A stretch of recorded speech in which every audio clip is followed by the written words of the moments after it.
আসসালামু আলাইকুম এভরিওয়ান, কী অবস্থা সবার? সো অনেকদিন পর আপনাদের সাথে একটা বাইক টু ওয়ার্কের ব্লগ নিয়ে আসছি। সো এই ব্লগটাতে আমি যেটা শেয়ার করতে চাই সেটা হচ্ছে ধরেন আপনি বাসা থেকে বের হওয়ার সময় আপনার অফিসে আপনার গন্তব্যস্থলে যাওয়ার সময় আপনি কী কী জিনিসগুলো একটু খেয়াল করলে হচ্ছে আপনি খুব আরামসে এবং খুব ইজিভাবে হচ্ছে রাস্তা দিয়ে যাতায়াত করতে পারবেন। সেগুলো হচ্ছে প্রথমত আমি যেটা করতে চাই সেটা হচ্ছে ধরেন আপনি একটু গুগল ম্যাপে ট্রাফিকটা দেখে নিতে পারেন যে কোন কোন রাস্তায় কেমন ট্রাফিক আছে।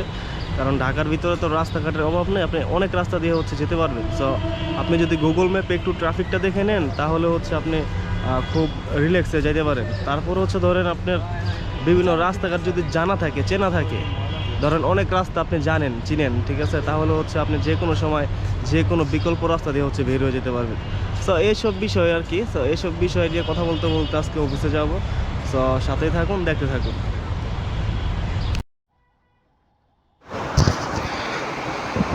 সো গাইস, সো যে কাজটা আমি করলাম সেটা হচ্ছে আমি গুগল ম্যাপ দেখার পর মহাখালী দিয়ে আর আসি নাই। আমি হচ্ছে গুলশান 1 হয়ে তেজগাঁ লিং রোড হয়ে হচ্ছে আমি মহাখালী বাস স্ট্যান্ডের যে সিগন্যালটা এটাকে অ্যাভয়েড করে হচ্ছে এখন তেজগাঁ দিয়ে যাচ্ছে সোজা বরাবর।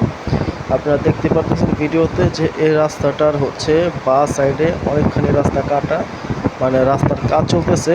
দ্যাটস ওয়াই এই রাস্তায় মানে আপনার ধরেন 4 লেন বা 5 লেনের জায়গায় এখন হয়ে গেছে 4 লেন, মানে একটা লেন মেরে খেয়ে গেছে। বাঁ সাইডের যে লেনটা এটা মেরে খেয়ে গেছে। রাস্তার কন্ডিশন বাঁ সাইডে পুরাই কাটা, এই আর কি। সো মোটামুটি এদিকে এখন রাস্তাটা ফাঁকাই আছে, কিন্তু এই জায়গাটা কিন্তু এখন অনেক যানজট লাগা থাকে। কারণ এই যে সামনে হচ্ছে আপনার 7 রাস্তার মোড়। সো আমি হচ্ছে ওই 7 রাস্তার মোড়ের সিগন্যালটা অ্যাভয়েড করবো। এখন আমি হচ্ছে বাইরে ঢুকে যাব তেজগাঁর ভিতর দিয়ে, হচ্ছে আমি আবার ভিতরে রাস্তাটা দিয়ে সামনে দিয়ে আবার ধরেন আমি ওই 7 রাস্তার যে সিগন্যালটা আছে এই 7 রাস্তার সিগন্যালটাকে আমি হচ্ছে অ্যাভয়েড করবো আর কি। সো এই 7 রাস্তার সিগন্যালটাকে অ্যাভয়েড করতে হলে আমার ভিতর দিয়ে এখন যে রাস্তায় যেতেছি এই রাস্তার সামনে যাবার ডাইনে মোড় নিব। ডাইনে মোড় নিয়ে হচ্ছে আমি সোজা একদম মানে মগবাজে যে ফ্লাইওভার, এই ফ্লাইওভারে উঠে যাব।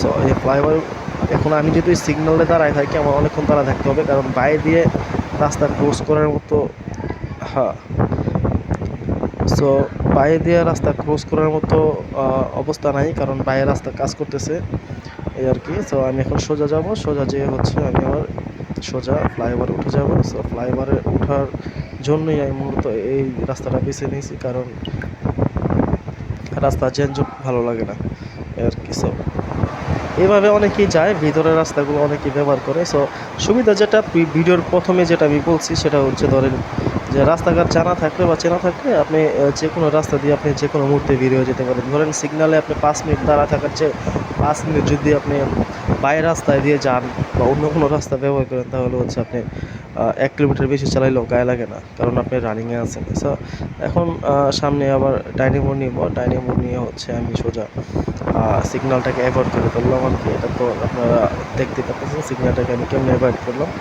সো এই আর কি, সিগন্যালটাকে অ্যাভয়েড করে আমি মগবাজারের ফ্লাইওভার উঠে যাবো। সো মগবাজারের ফ্লাইওভার উঠে যাওয়ার পরও দেখেন এই রাস্তাঘাটগুলোর অবস্থা কিন্তু যানজট সবসময় লেগেই থাকে।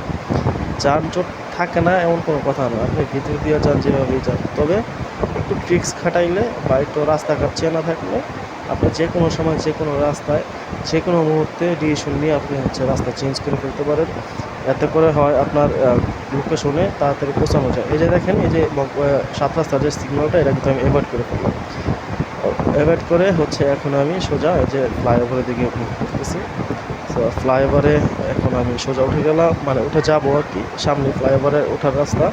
কিন্তু আমি কিন্তু সিগন্যালে দাঁড়াইতে হয় না এক মুহূর্তের জন্য, আমি সোজা ভিতর দিয়ে চলে আসছি, বেশিক্ষণ সময়ও লাগবে না। সো এটাই মূল জিনিসটা বোঝানোর চেষ্টা করলাম যে এভাবে যাওয়া যায় যদি আপনার রাস্তাঘাট চেনা থাকে, জানা থাকে, এই আর কি। সো সামনে আরও অনেক জায়গা আছে, কোথায় কী করি না করি এটা আপনারা ভিডিওতে দেখতে পাবেন। সো দেখতে থাকুন ভিডিওটা। মূলত একটা অভিজ্ঞতা দেওয়ার চেষ্টা করতেছি যে ঢাকা শহরে রাস্তাঘাটে আপনি কীভাবে সাইকেল চালাতে পারেন যানজটে না বসে থেকে আর কি। তো এই যে এখন আমি কিন্তু অলরেডি ফ্লাইওভারে উঠতেছি, ফ্লাইওভারে এই যে উঠেই যেতেছি। তো ফ্লাইওভার কিন্তু মোটামুটি ফাঁকাই থাকে, ফ্লাইওভারে কোনো যানজট থাকে না। সো ফ্লাইওভারে উঠতেছি, আর কি সামনে যাব। সামনে অনেক চ্যালেঞ্জ, অনেকগুলো সিগন্যাল এবং হচ্ছে অনেক রাস্তা আপনার পাড়ি দিতে হবে। সো ভিডিওটা কন্টিনিউ করুন, দেখতে থাকুন।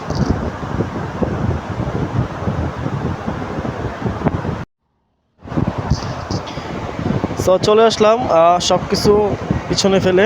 এখন হচ্ছে আমার ফেভারিট রোডটা কাকরাইল মসজিদের সামনে থেকে মৎস্য ভবন যাওয়া যে রোডটা, এই রোডটা ব্যবহার করতেছি। এই রোডটা আমার ফেভারিট রোড, এই রোডটা আমার খুবই ভালো লাগে। সো এখানেও একটা সিগন্যাল আছে মৎস্য ভবন এখানে। এই সিগন্যালে বেশিক্ষণ দাঁড়াইতে হয় না, কারণ হচ্ছে এখানে কিছু সরকারি অফিস টফিস আছে, তো সামনে আবার সচিবালয়, দ্যাটস ওয়াই এখানে কিছু সিগন্যাল থাকে। সো এইগুলো সিগন্যাল আসলে গায়ে লাগে না, বিকজ এই সিগন্যালগুলো মানে টেকনিকে পার হওয়া যায় বা ফুট ওভার মানে ফুটে উঠেও সাইকেল নিয়ে চলে যাওয়া যায়, এগুলো বিষয় না। সো বিষয় হচ্ছে আমার সামনে যে চ্যালেঞ্জ সেটা হচ্ছে এখান থেকে আমি বঙ্গবাজার পর্যন্ত আরামসে অনায়াসে চলে যেতে পারবো। বঙ্গবাজার পরে হচ্ছে যদি কাজী আলাউদ্দিন রোড ধরে যাই তাহলে হচ্ছে ওইদিকে অনেক যানজট থাকে রিক্সার, আর যদি ওইদিকে যানজট থাকে তাহলে বিকল্প রাস্তা ব্যবহার করে থাকি, এই আর কি। সব বিকল্প রাস্তা যদি আজকে ব্যবহার করতে হয় তাহলে অবশ্যই আপনারা ভিডিওতে দেখতে পারবেন, এই আর কি। সো দেখা যাক সামনে কি বিকল্প রাস্তা ব্যবহার করা লাগে কি না, যদি লাগে তাহলে অবশ্যই আপনাদেরকে সেই রাস্তায় নিয়ে যাবো আজকে। সো দেখুন, যেটা বলছিলাম যে বঙ্গবাজার পরে হচ্ছে আসল খেলা, ওইখানে নাজিমুদ্দিন মানে নাজিমুদ্দিন না সরি নাজিরা বাজারের কাজী আলাউদ্দিন রোডের যে রোডটা, ওইখানে অনেক যানজট ছিল। সো আমি এখন যে রাস্তাটা ব্যবহার করতেছি এটা হচ্ছে আপনার সিদ্দিক বাজারের রাস্তা, গুলিস্তানের দিকে যাওয়ার। বঙ্গবাজার থেকে সিদ্দিক বাজার ফ্লাইওভার দিয়ে নিচের যে রাস্তাটা ওইটাতে সরাসরি ফুলবাড়িয়া দিকে যেতেছি না, আমি হচ্ছে সিদ্দিক বাজারের রাস্তাটা ব্যবহার করতেছি আর কি। সিদ্দিক বাজারের রাস্তাটা পুরো ফাঁকাই থাকে, দেখতে আমি সোজা হচ্ছে গুলিস্তানের ওই মেন রাস্তায় চলে যাবো। সো দেখতে থাকে।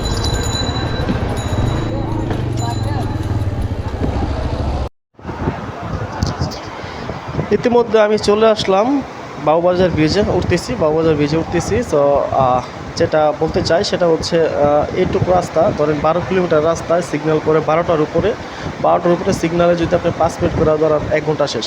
সো এই রাস্তাটা যদি আমি মোটর সাইকেলে আসতাম তাহলে হচ্ছে আমার অনেক সময় লস হতো।